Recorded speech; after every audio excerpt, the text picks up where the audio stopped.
2017, and these are the Federalist Pages.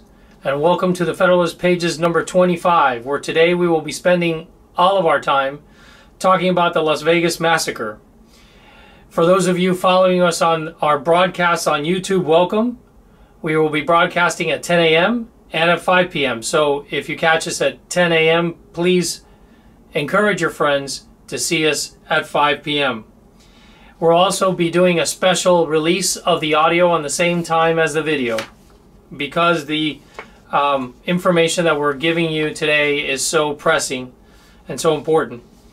Please visit us at thefederalistpages.com, on Twitter, where the handle is J Gonzalez MDJD. Look for us on YouTube at Julio Gonzalez MDJD, Facebook, SoundCloud, and iTunes at the Federalist Pages. On September 27, a man by the name of Stephen Paddock checked into the Mandalay Hotel in Las Vegas. With him, he had 10 large and heavy bags. We don't know much about the man, except that he was there in anticipation to a 3-day country music festival called the Route 91 Harvest Festival. It's a 3-day festival that was to start on September 29 and conclude on October 1st. Unbeknownst to the hotel at the Mandalay Bay, he had with him 23 firearms in the room. He had ammonium nitrate, which is used for explosives. He had hammers that he would eventually use to break down 2 windows. He had a camera in the room and at least 2 cameras in the hallway, one of them positioned to be able to see police officers heading his way down the hallway. For some reason, and perhaps related to his girlfriend, a woman by the name of Mary Lou Danley, he wired $100,000 to the Philippines. And it's still unclear as to why.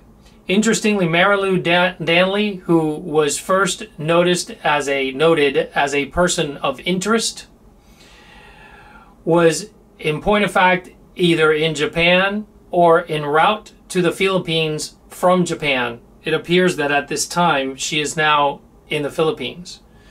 Apparently the police, shortly after the events that transpired, learned that she was not in the United States and released a statement where they said that she was no longer a person of interest, except that later on, today as a matter of fact, she now has returned to becoming a person of interest.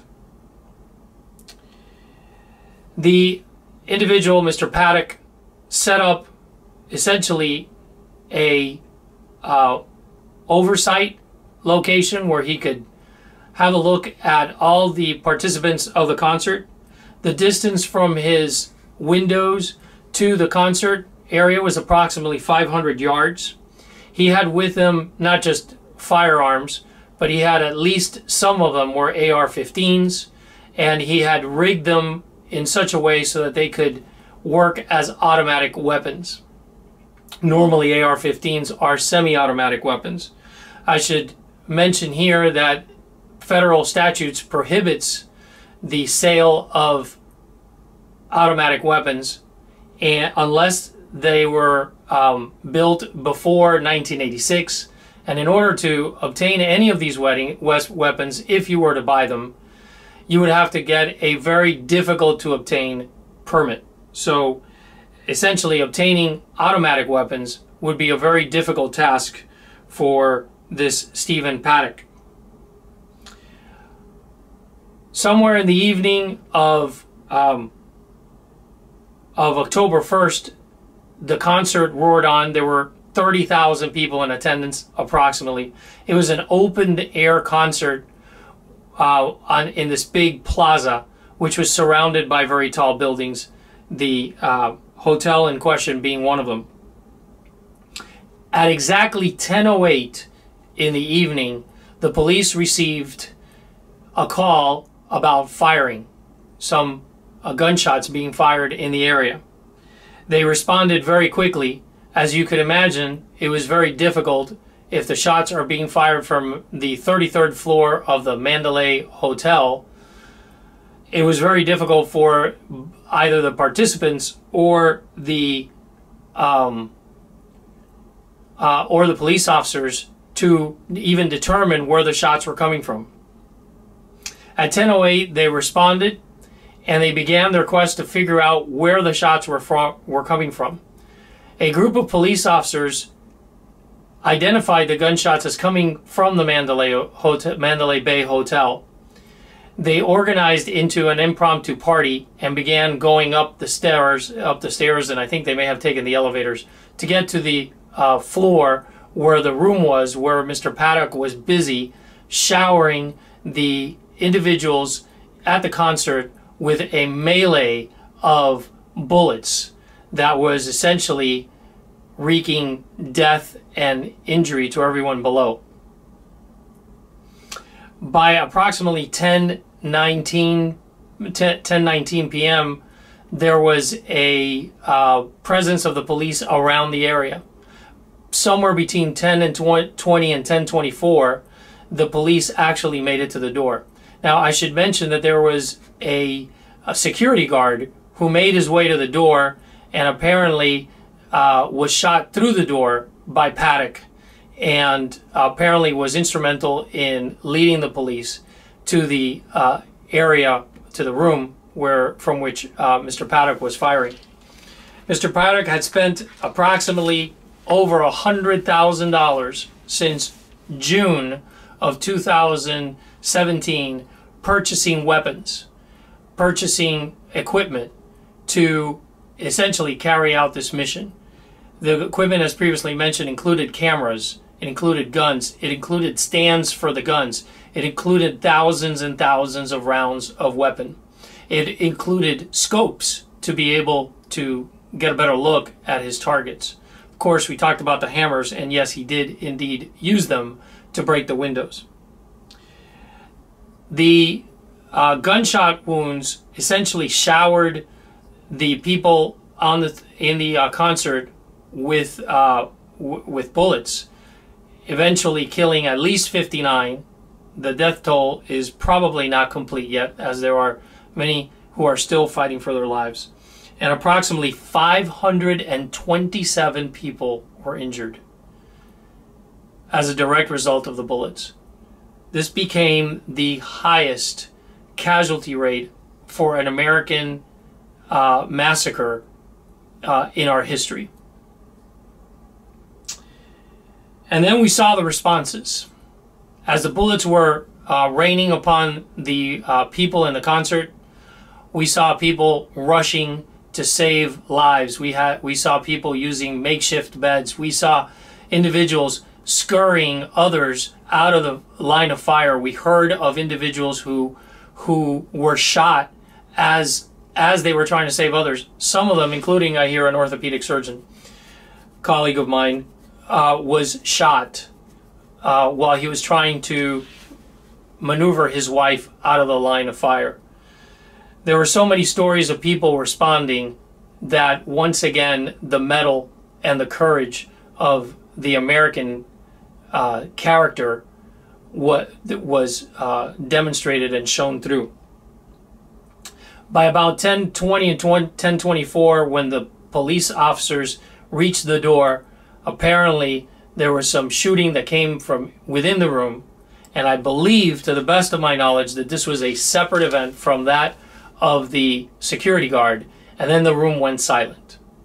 Now, there's a lot of conversation taking place about a 72-minute response time.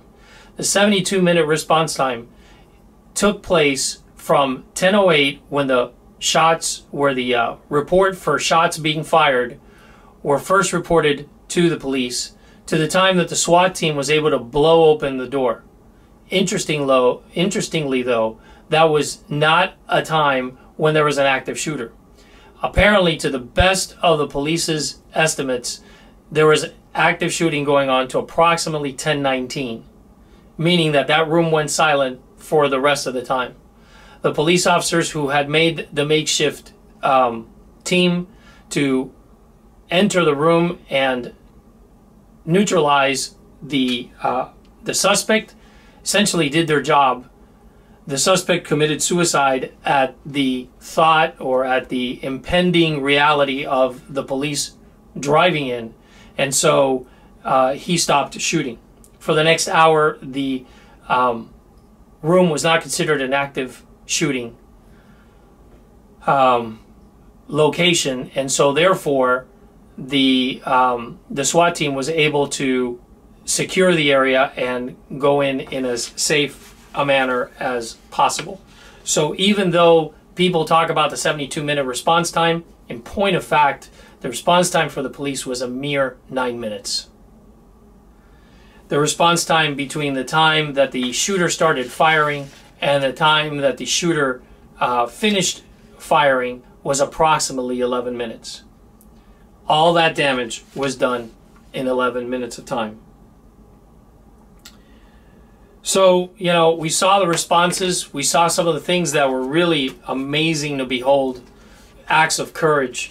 And some of the most poignant, but perhaps one of the most poignant things that we saw was this moment taken, filmed about approximately an hour prior to the shooting.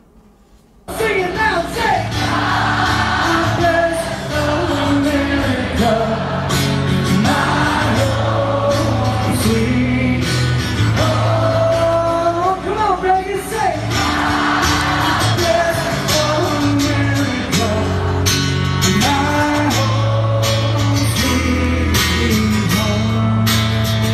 It was an incredibly poignant moment. It was a moment of unity and an American spirit that, ironically enough, was shot before the melee would ensue. So, predictably, the reaction begins thereafter. Now, these events took place late in the evening in Las Vegas, so the East Coast didn't really hear about this until the next morning. You'll recall that at my prior podcast, we were just getting information that something had happened the night before, October 1st, which, tragically enough, was the first day of Respect for Life Month, as I've mentioned in our prior podcast. The reaction from the left was as senseless as it is predictable.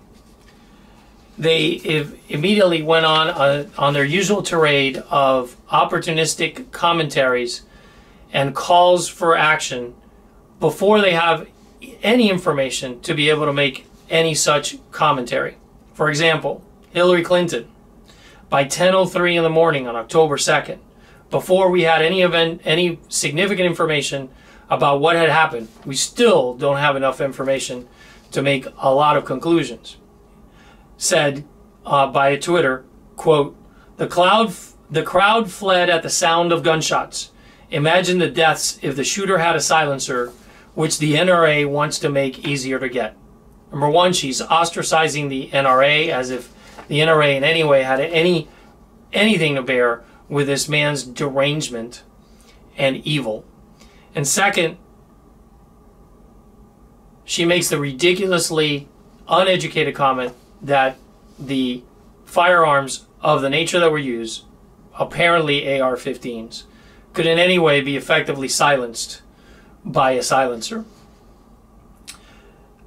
Within about the same time, Senate Minority Leader Chuck Schumer says Congress must pass, quote, laws that help prevent guns, especially the most dangerous guns, from falling into the wrong hands, unquote. Essentially making his call for gun control legislation that would essentially keep the guns out of the hands of law-abiding citizens.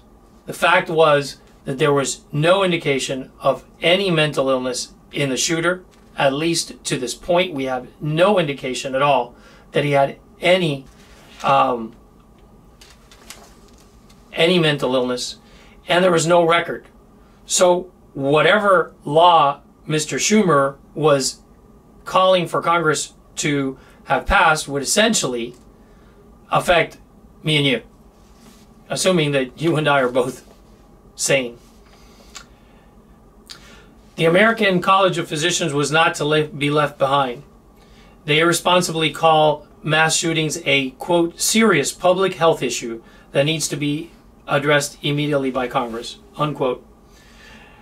And also in their statement, they say we must acknowledge that the lack of a U.S. policy to address gun violence is the reason we have much higher rates of injuries and deaths from firearm violence than any other country. Than other countries. I take particular offense to this second comment, and let me take a couple of moments to explain to you why.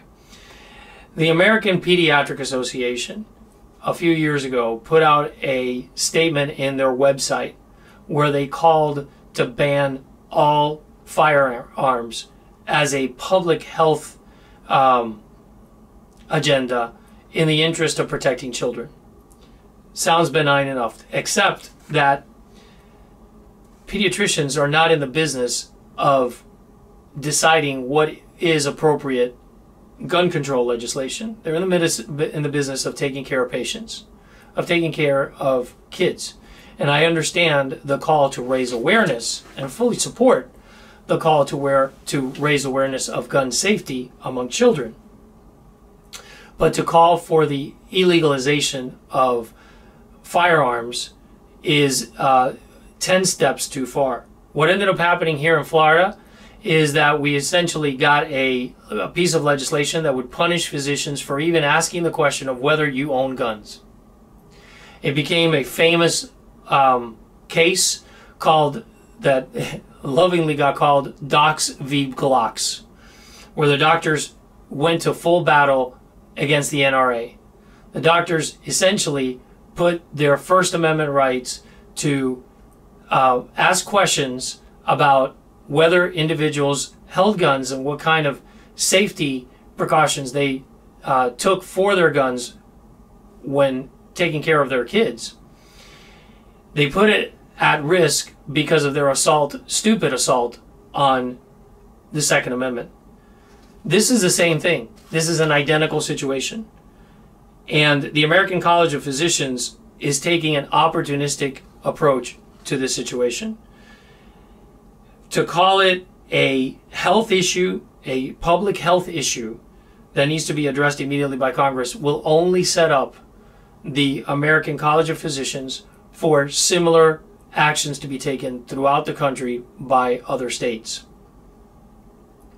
The other thing that I find particularly disingenuous here from the American College of Physicians is their statement where they say that we must acknowledge that a lack of U.S. policy to address gun violence is the reason we have much higher rates of injuries. Now, they're very non-specific as to what they're talking about. I have no idea what the quote lack of a U.S. policy to address gun violence unquote is specifically, because a lot of people would argue that loosening gun ownership and loosening gun rights is actually what leads to lower gun violence. Take, for example, the incredibly high gun violence rates in Chicago compared to other parts of the country. Additionally, take also into account, and the statement ignores the fact that gun violence in the United States has dramatically dropped since the 1990s, from a rate of 800 events per 100,000 to somewhere about 140 per 100,000. Completely ignored in this statement. And finally, if we're truly going to talk about the relative incidence of gun violence in the United States, then we really cannot ignore Chicago, which this statement ignores. Cities like Chicago, and again, places where the strictest gun rights are infringed, the greatest, the strongest, most aggressive gun control policies are made. These are the places where we have the highest gun mortality rate. 17 people died last weekend. 17 people died last weekend in Chicago alone, within most of them in intra-racial violence dealing with guns. For the American College of Physicians to come out and address gun violence after this massacre and essentially remain silent when every day multiple people die in Chicago as a result of gun violence, to me, is the height of hypocrisy. Do you want to see a health issue and a health crisis? Look at Chicago. You don't need to be calling out the United States under these circumstances. But it gets worse. You'd think that was pretty bad. But it gets worse because Haley Geffman Gold, continuing on the left's complete inappropriateness, a CBS lawyer would write on her Facebook account, quote, if they were writing about Republicans, quote, if they wouldn't do anything when the children were murdered, I have no hope that the repugs will ever do the right thing. I'm actually not even sympathetic because country music fans often are Republican gun toters. This joke of an attorney and this poor excuse of a human being actually has the audacity to say that she's not sympathetic to the deaths and suffering of fellow human beings merely because most of them are Republican gun toters. I have seldom seen a greater dip into the abyss of inappropriateness. Which brings us straight to the point that Dr. Michael Wellner makes. Dr. Wellner is a forensic psychiatrist, and he appears on Fox and Friends. And he discusses what it is that makes a mass murderer's mind tick. He has vast experience in studying these types of situations. And he actually said this, and I think this is the point that most of us who advocate for moments of silence, who advocate for standing for the national anthem, who advocate for prayer, most of us who advocate for public events of unity and commonality are trying to bring across. But Dr. Wellner makes a better point of it than any of us have ever done, to the best of my knowledge. Listen to this.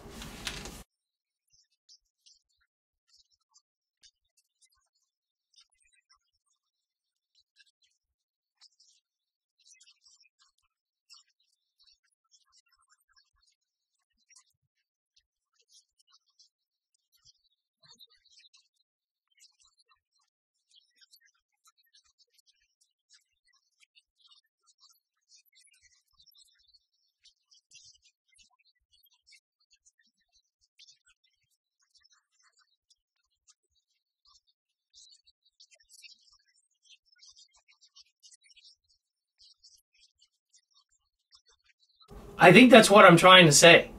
I think this is the point that I'm trying to bring across. All these discussions that we've had about the NFL, about standing for the national anthem, about prayer in schools, about the vicious attacks on the media, the vicious attack from social media. I think that's the point that I'm trying to make.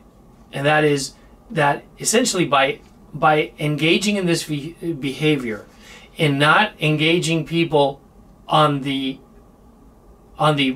merits of the issue, but actually engaging on a violent, and admittedly I'm talking violent verbal attack on whoever your opponent may be in the political spectrum, essentially dehumanizes that person and essentially creates a situation where, yeah, I can see how a deranged mind would come to the conclusion that that person has some righteous indignation that would somehow justify these acts, these violent and horrible acts. Now, admittedly, none of them thus far, and hopefully never again, as vitriolic and as evil as those undertaken by Mr. Patton. But nevertheless, acts that are just as evil and divisive and hurtful nevertheless. These acts are ones that are going to separate and essentially break our country and fracture it. And this situation must be countered. And it must be countered by things that unify us. Not by actions such as the one by the Kansas City Chiefs, Mr. Marcus Peters and Mr. Yukimi Eligwe, who on the very night of the attack, the night after the attack, Monday Night Football, October 2nd, on the night after we all spent the whole day trying to figure out what had been going on and learning about a massacre that numbered in the hundreds, refused once again to stand for the national anthem. Sat disrespectfully and insensitively during the playing of the national anthem. A completely disgusting and abhorrent behavior. In the meantime, let's not think for 1 minute that these acts of vile indecency are limited to the football field, because they took place in Congress. In Congress, Representative Catherine Clark and Representative Seth Moulton, both of Massachusetts and both Democrats, sat out of the moment of silence called for by Speaker Ryan. Representative Clark called the event of a moment of silence a grisly house ritual. Quote, "Families at home did not send us to Washington for our thoughts and prayers," unquote. Clark said in a statement, quote, "America is strong enough to have a conversation about ending gun violence, and families deserve a better debate and a vote on measures that could save lives. But unfortunately, it's almost certain that there will be no vote. The so-called leaders with power to schedule that vote are too busy lining their pockets with cash from the gun lobby to notice the blood on their hands," unquote. Okay, let's have the argument. Let's have the accusations, however baseless they may be in my opinion. But nevertheless, let's have it. But for God's sake, honor the moment of silence with your colleagues. And by the way, let's not forget that a group of Democrats, not a group of Republicans, a group of Democrats similarly refused to observe the moment of silence for the victims of the Pulse massacre called in Congress. And this is in the well of Congress during an official activity of our House of Representatives. Mr. Moulton later tweets out, "As after Orlando, I will not be joining my colleagues in a moment of silence on the House floor that just becomes an excuse for inaction. Now is not a moment for silence. It's a moment for action." I submit to you, Mr. Moulton, that observing a moment of silence in honor of those who perished and in observance of the plight of the family who loved those who perished is not a lack of action. I submit that it is a form of action. Additionally, they're not mutually exclusive.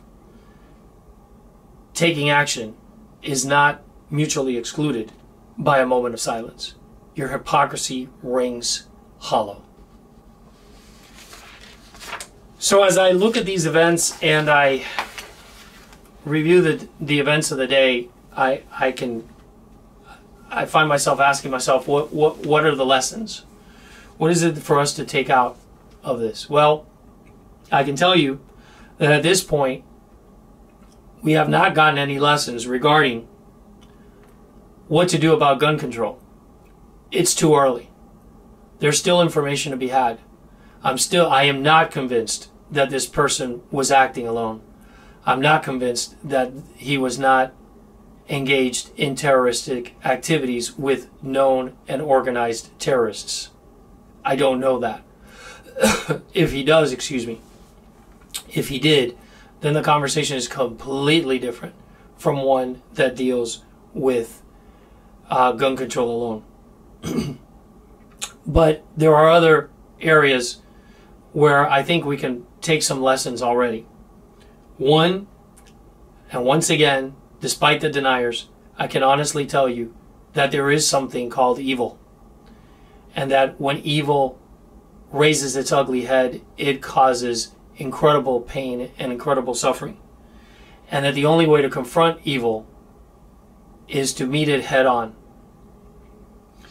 Second, there is no solution for evil other than morality.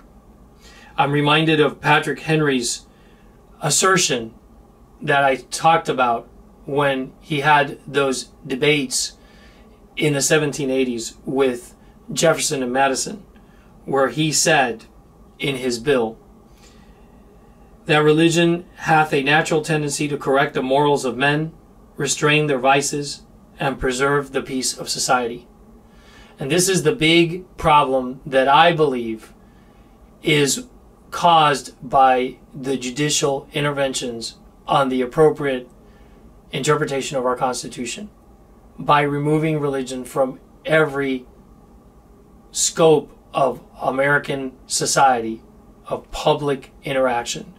The Supreme Court has essentially removed the one major conduit for the preservation of morality and scruples, and that is our religion and our observance of our devotion and subservience to God.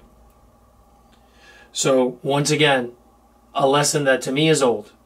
There is no solution for evil other than morality, and religion is the best source of that morality. Number 3, there are real purposes for moments of prayer and moments of silence. Purposes that apparently Congresswoman Clark and Congressman Moulton are unable to comprehend. Fourth, the stupidest thing, and we do this time and time again, we succumb to the left when they very resolutely use the rules of Saul Alinsky to rush the legislation. The very stupidest thing that we can do is to rush to that legislation in a moment of passion. It is incredibly important that we take a moment, however many moments it takes, to, number one, understand what it is that has caused the strain, what has caused the problem in society that we're trying to improve. And second, we must always remember that if we are to create legislation, it must always be measured, and it must always intrude as minimally as possible onto the liberties of men. Only in that way will we acknowledge our relationship with government, the appropriate relationship with government based on natural law. Number 5, we will learn more about this monster, his life, and his motivations. There's no question about that. But there's one thing that we already know, and it's not about him. It's about us. If this monster thought for 1 second that he was going to break the back of the American spirit, if he thought that he was going to in some way change America and break its will, then once again, like so many others before him, he is sadly mistaken. As a matter of fact, seeing the way that Americans responded to this tragedy, seeing that the way that they responded to 9/11, if we can remember that, the way they responded to the attack at the Pulse nightclub, the way they responded again to this massacre, we can definitely say that there is something in the American blood, there's something in the American spirit that causes its people to meet resistance with even greater resolve. And it leads me to believe that Americans will sooner give up their last breaths than to ever give up the fight for freedom and justice. My name is Dr. Julio Gonzalez. These are the Federalist Pages. Have a blessed day.